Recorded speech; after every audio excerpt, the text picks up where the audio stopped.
कर्मवीर शंकरराव काळे आणि माजी आमदार अशोकराव काळे यांच्या समवेत काम केले असून आशुतोष माझ्यासोबत काम करीत आहे.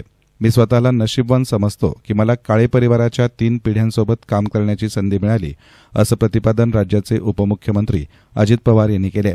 कर्मवीर शंकरराव काळे सहकारी साखर कारखाना आणि उद्योग समूहाचे मार्गदर्शक, कोपरगाव मतदारसंघाचे माजी आमदार अशोकराव काळे यांचा अभिष्टचिंतन सोहळा आणि मतदारसंघातल्या 300 कोटींच्या विविध विकास कामांचं भूमिपूजन आणि लोकार्पण उपमुख्यमंत्री अजित पवारांच्या हस्ते आणि विविध मान्यवरांच्या उपस्थितीत मोठ्या उत्साहात संपन्न झालं. यावेळी अजित पवार बोलत होते. यावेळी त्यांच्या हस्ते मतदारसंघातल्या 300 कोटींच्या विकास कामांचं भूमिपूजनासह लोकार्पण झालं. याप्रसंगी आमदार माणिकराव कोकाटे, आमदार किशोर दराडे, माजी आमदार नरेंद्र घुले, माजी आमदार चंद्रशेखर घुले, माजी जिल्हा परिषद अध्यक्षा राजश्रीताई घुले, माजी खासदार डॉ सुजय विखे पाटील, माजी आमदार भाऊसाहेब कांबळे, गौतम बँकेच्या माजी संचालिका पुष्पाताई काळे, डॉ मेघनाताई देशमुख, जिल्हा बँकेच्या माजी संचालिका चैताली काळे, सिद्धार्थ मुरकुटे, उदयन गडाख, राष्ट्रवादी काँग्रेसचे जिल्हाध्यक्ष कपिल पवार, प्रवीण पाटील, अॅडव्होकेट प्रमोद जगताप, आबासाहेब थोरात, माजी नगराध्यक्ष विजय वहाडणे आदी मान्यवर उपस्थित होते. यावेळी बोलताना उपमुख्यमंत्री पवार म्हणाले की नगर जिल्ह्याला अनेक थोर नेते मिळाले. हे जिल्ह्याचं भाग्य असून राज्याच्या 36 जिल्ह्यात एवढ्या मोठ्या ताकदीचे नेते एकाही जिल्ह्याला मिळाले नाही. जिल्ह्याच्या राजकीय, सामाजिक, सहकार, शैक्षणिक चळवळीच्या बाबतीत अतिशय जागरूक असणाऱ्या नगर जिल्ह्यात कर्मवीर शंकरराव काळे यांचे नाव अग्रभागी आहे.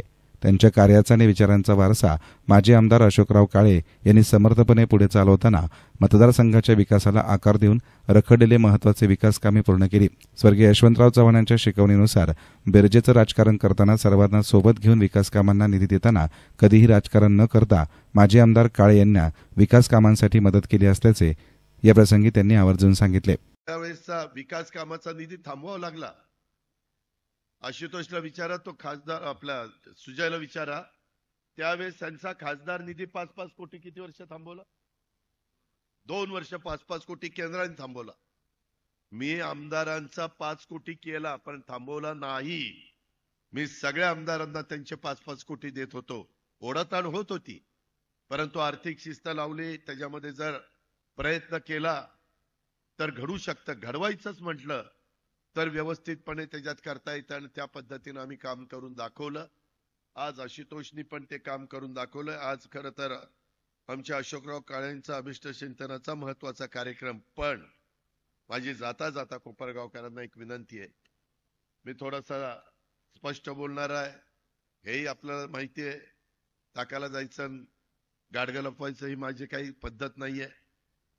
तुम्ही आम्हाला ह्यावेळेस निवडून देताना आशुतोषला काठावर निवडून दिले. काठावर म्हणजे 100 पैकी 35 मार्क पडल्यावर कसा माणूस निवडून पास होतो, तसं 100 पैकी 36 मार्क दिले तुम्ही. किती? 36. तरी मी तुमच्या करता, आशुतोष करता, ह्या तालुक्याच्या सर्वांगीण विकासाच्या करता 3000 कोटी रुपयाचा निधी त्या ठिकाणी दिला. आता इथून पुढं मेरिटवर निवडून द्या. तुम्हाला तशा पद्धतीनं पुढं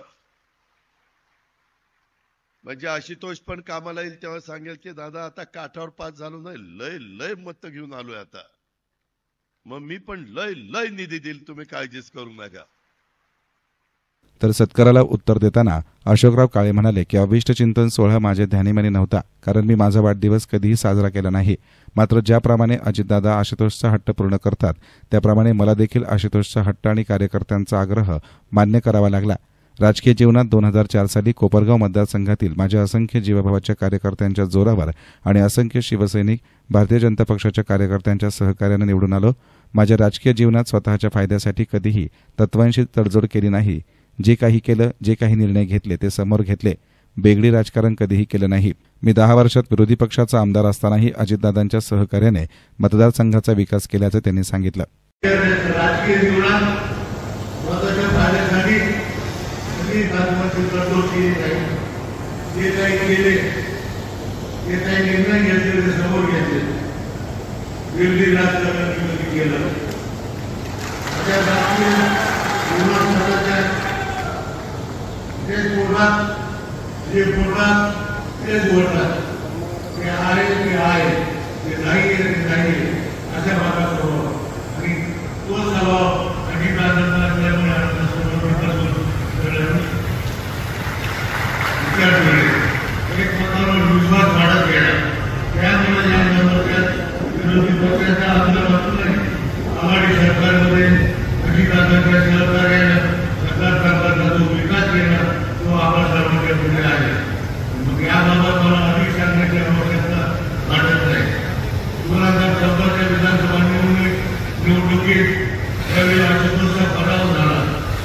शिवसेना राष्ट्रवादी युतीचे सरकार आले त्यावेळेस सत्ताधारी पक्षात राहून मिळवण्याच्या पुन्हा मतदारसंघाच्या विकासासाठी त्यांनी साथ दिली. त्यांच्यासोबत राहणे मदत करून मी राष्ट्रवादी काँग्रेस पक्षात 2015 साली प्रवेश केला. 2014च्या बरोबर होऊन देखील आज तो थांबला नाही. त्याने मतदारसंघातील विकासाचे प्रणवी प्रश्न सोडवले. नागरिकांना येणाऱ्या अडचणी जाणून घेतल्या. कोणत्याही प्रकारची सत्ता असताना देखील अधिकाऱ्यांच्या सहकार्याने प्रश्न आणि अडचणी थोड्या अधिक प्रमाणात सोडवण्यासाठी प्रामाणिक प्रयत्न केला.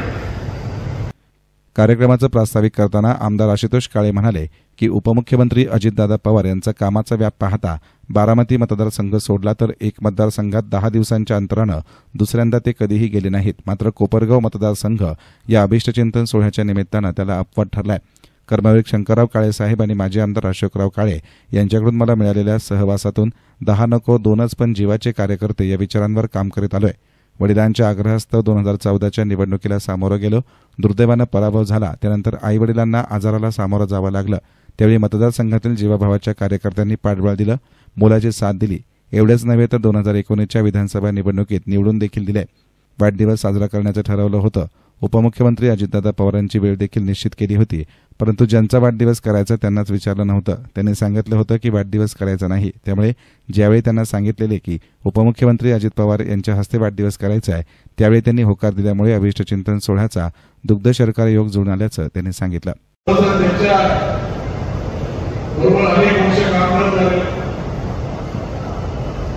ज्यावेळेस मी इथे आलो सगळे 4 वर्षी त्यांनी सांगितलं.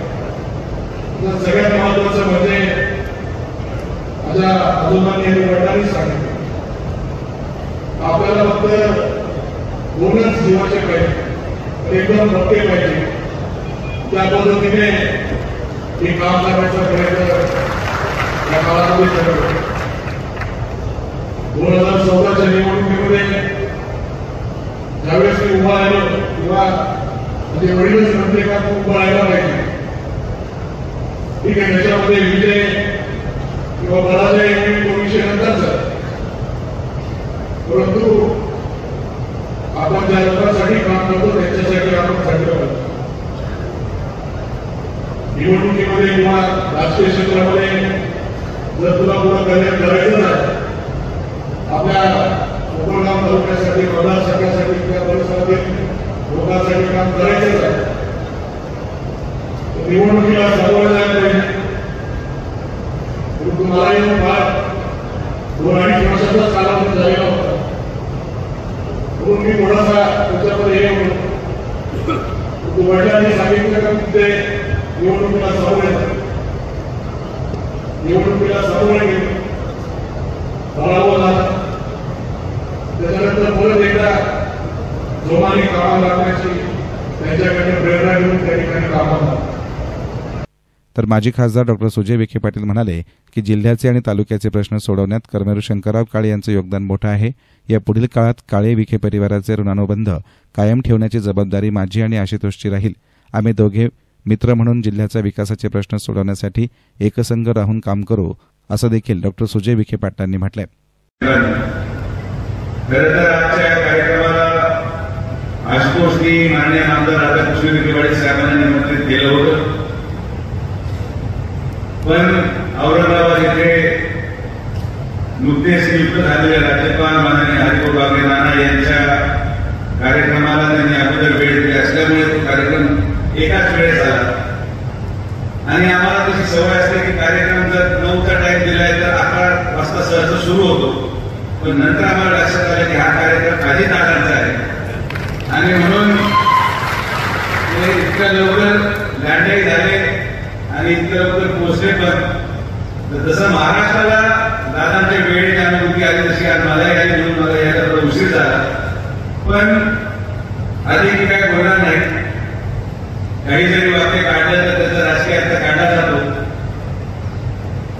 माननीय काळे साहेबांचं योगदान या तालुक्याच्या आणि जिल्ह्याच्या अनेक प्रश्नांवर फार मोठं राहिलं आणि म्हणून जास्त याच्यावर वाक्यता न करता मी आमच्या समस्त विखे परिवाराच्या वतीने माननीय काळे साहेबांना या आयुष्य चिंतन सोहळ्याच्या निमित्ताने शुभेच्छा देतो आणि भविष्यामध्ये देखील सदैव काळे आणि विखे परिवाराचे ऋणानुबंध कायम ठेवण्याची जबाबदारी ही आशुतोष आणि माझी राहील आणि आम्ही असेच मित्र बनून कायम या तालुक्याच्या आणि जिल्ह्याच्या प्रश्नांवर एक संघ राहून काम करू एवढा विश्वास.